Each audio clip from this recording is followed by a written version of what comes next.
Hello, everybody. It's Bigfoot Michigan Rob. It's Saturday, November 11th, and as you can see, I'm sporting my Michigan gear as the Wolverines take on the Nittany Lions of Penn State.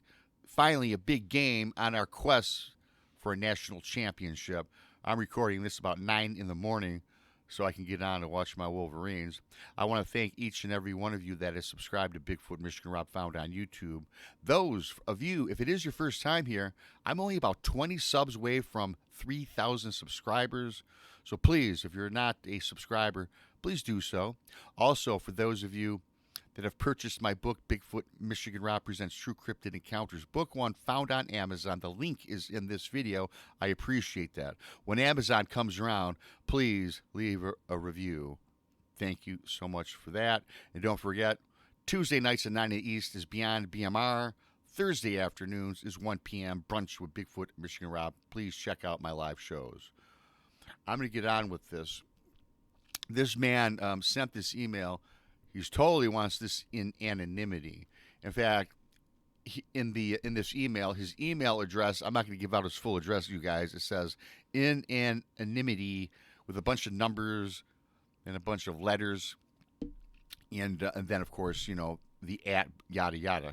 So yeah, this is from a subscriber or emailer. I'm not so sure if he is a subscriber, but enough of that. I'm going to get on with this story.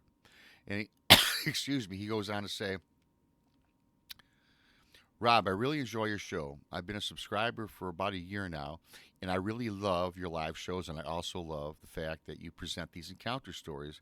I published this encounter story many years ago and thought I'd give you an opportunity to share it with your audience from in anonymity. So thank you for this in anonymity. That's a mouthful, and here we go. The story takes place right around 1988. I was roughly 13 years old. My father about 38 years old. It was in Maine. It was a beautiful early summer day, and and the fish were biting. This particular area in Maine, the woods of Maine, that is extremely thick and dark. Almost gives you a feeling that someone or something is watching you. We were wading down the brook when we noticed half-eaten remains of rabbits lying on the bank of the brook. On closer examination, we noticed that the heads of the rabbits were half-eaten. My father did not think too much of this, since he is an avid outdoorsman, and he has seen nature at work before. But myself, as a younger boy, was really amazed at the sight, and after poking around at the fish, prodding at the fish with a stick, we moved down the brook. We also noticed the water in the brook had been disturbed. And since water was moving slowly, this must have happened recently. I guess because the rabbits were brought down the river's bank, I guess, of the stream's bank. Even for me at my young age, I noticed it, thought it was odd, but we moved on about our day. Anyway, I'll get back to the story, Rob. We had caught our limit of brook trout that day, and we were heading back to the truck, which was parked about 5 miles away at the end of a logging road. This is the road we followed on the way out. When I say logging road, I mean an old logging road, which has not been logged in over 30 years and was very overgrown, but made for easier walking than through the thick cedars. We didn't talk much on the way down the road until we came across an old abandoned cabin deep in the woods. We stopped to sit down for a while and rest, and we proceeded inside of the cabin. We noticed a logbook on a table inside this dilapidated cabin. We started reading through the book, entries in this book. And in these entries, there was scribblings about seeing a monster in the woods. They gave some details on the creature, but that was about it. My father and I were really amused and, quite frankly, a little frightened. We walked down the trail when all of a sudden my father stopped dead in his tracks. I figured he was taking another break, so I stopped, and examined some flowers on the ground.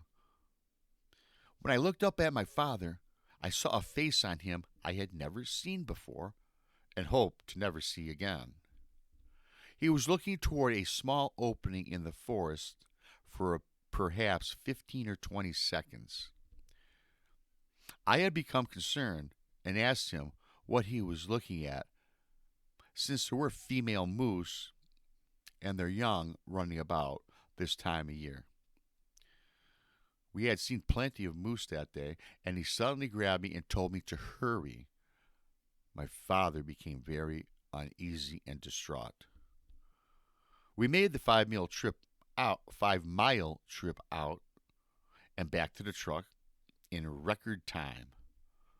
I still had no idea why my father was in such a hurry, and it was hard for me to keep up with him since I was so small at the time, and he was a man of over 6 feet tall, moving quickly, almost leaving me behind, I thought.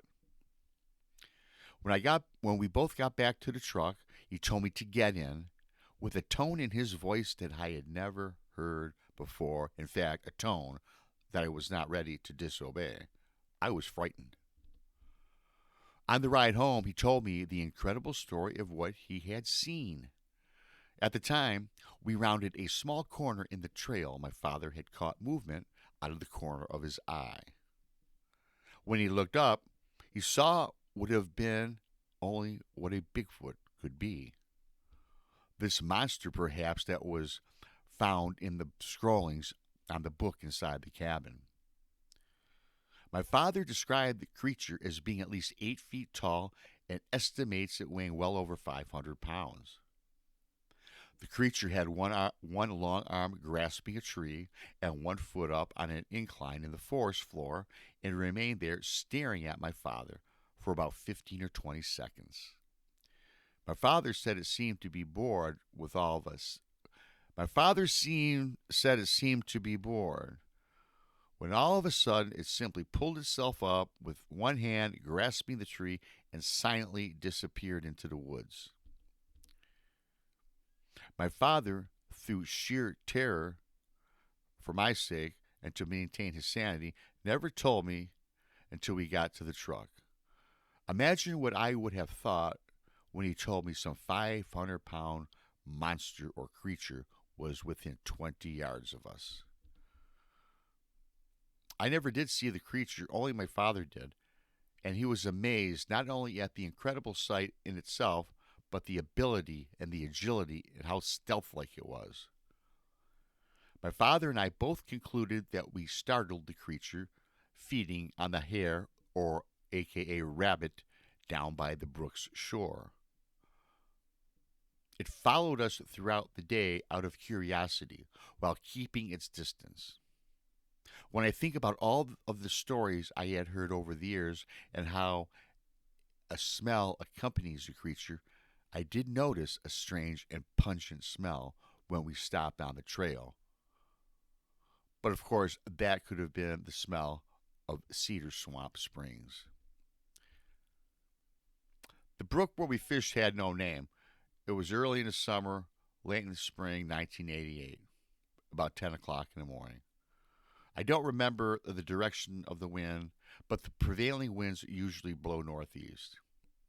I did notice a faint smell, but not as strong as some I have heard or read about.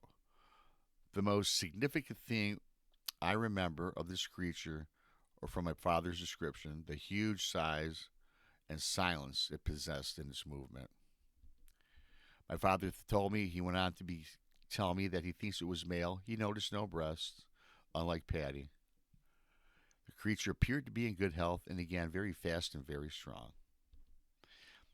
I've heard about Maine Indian stories of a gentle giant, as they call it, that has lived in Maine near the area of the woods where Indians first settled. Many sightings have been reported in this area in modern times. My father is a well-respected man in the community and has never told anyone outside of our family, and plans to keep it that way to protect the animal from pursuit. Thank you, in anonymity. Then he goes on to say that yes, this has been published and such. He's put it out there before, and he makes mention once again. Thank you for having me post this on the show, on this video, and I thank you for this. I thought it was a pretty cool story. You know what I find strange and pretty cool about this is, they're all of a sudden they're in this woods, right, and they come across this cabin, an abandoned cabin, a dilapidated cabin, and there's a book in there, right? And they go thumbing through this book, and there's scribblings, there's writings about seeing a creature. Now, that's pretty cool to me. Although being cool and very exciting, who just leaves? I mean, if there's nothing else in this cabin, it's falling apart. Why would you leave that book behind? Were they perhaps scared and just left in haste? Maybe one night this creature came by the cabin. Of course, I'm speculating, but why would you leave such a document behind? For someone to see, perhaps, like this father and son stumbled across some years later? I don't know. I found it interesting. I hope you enjoyed it. Thank you for watching. Thank you for subscribing to Bigfoot Michigan Rob on YouTube. Thank you for buying my book. The link for the book on Amazon is in the video description here. Don't forget to tune on in Tuesday nights, Thursday afternoons. I'm about 20 away from 3,000 subscribers. Please give me a thumbs up, give me a like, leave a comment. And until next time, go Wolverines and Bigfoot Michigan Rob. I am out.